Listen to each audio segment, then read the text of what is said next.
Hi everyone, Christina here of CMB Bodywork. I guess you could call this video part 2 to the one that I offered about a week and a half ago, stretches for plantar fasciitis and more. It was one of the Root Chakra Series videos that I uploaded, and in case you missed it, you can actually catch a ride back to that video by following the link that will appear somewhat like magic in this top left corner. Anyway, I sent that link to a bunch of clients of mine through email, and the feedback I got from them, they actually asked if I could do those same stretches, but offer modifications for different body types as well as beginners. I will be happy to share that information with you by showing the use of props like blocks as well as some other things. So please stay tuned for all of that, and thank you so much for joining me so far. First, modifications for low runner's lunge with blocks underneath either hand around that front foot. This is still too much. Take the same arm as that front leg to the inside of the thigh, which is a good option if you got anything extra in the front of your body, like a baby growing in your belly. Can't stay on the knuckles or flat on the hands. Option is to have blocks underneath the hands here as well. No blocks, no problem. Find a tool nearby that's equally as supportive. A good hardy textbook is always an awesome option.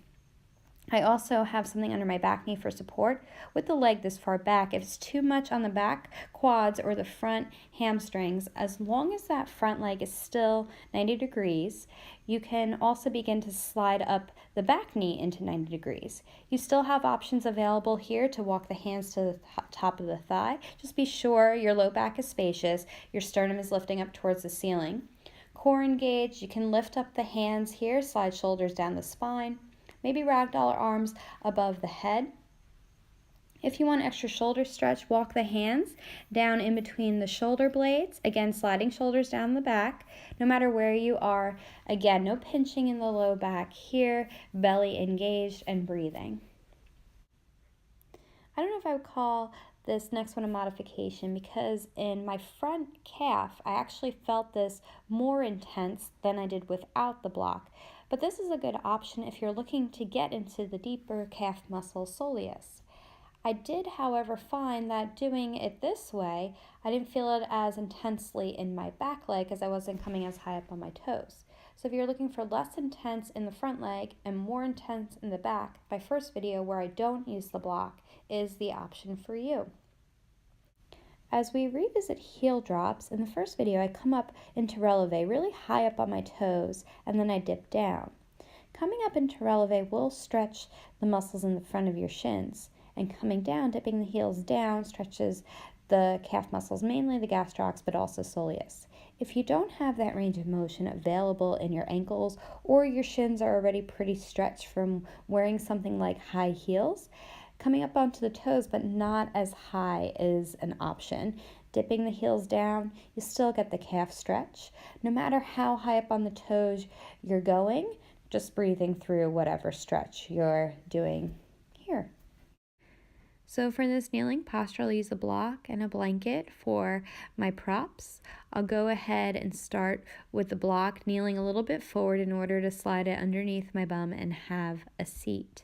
Now, sitting here, whether I've got the block or not, core is engaged, so not swaying too much through the low back or sitting too deeply onto my sit bones. Don't have a block? You can use a blanket, and the good thing about a blanket too is you can fold it so that it's on a higher setting, so if you need more support than what the block can offer you. Wherever you are, just keep breathing. These next modifications are for the kneeling toe stretch. I'm already sitting on the block. This towel goes behind the knees, which is supportive for those that have had knee surgery or if there are any other intense sensations in the front of the knees. I will raise the block for its highest setting, offering less intensity through the toes, which was actually perfect on this day because I hurt one of my toes that morning. You'll still get a good stretch through the plantar area of your foot. Keep breathing here no matter where you are. When you're ready to release this posture, you will gently lean forward, remove the props in whatever order feels best. Maybe you wiggle your toes before you sit down like I did in my first video. I didn't do that here again because of my injured toe.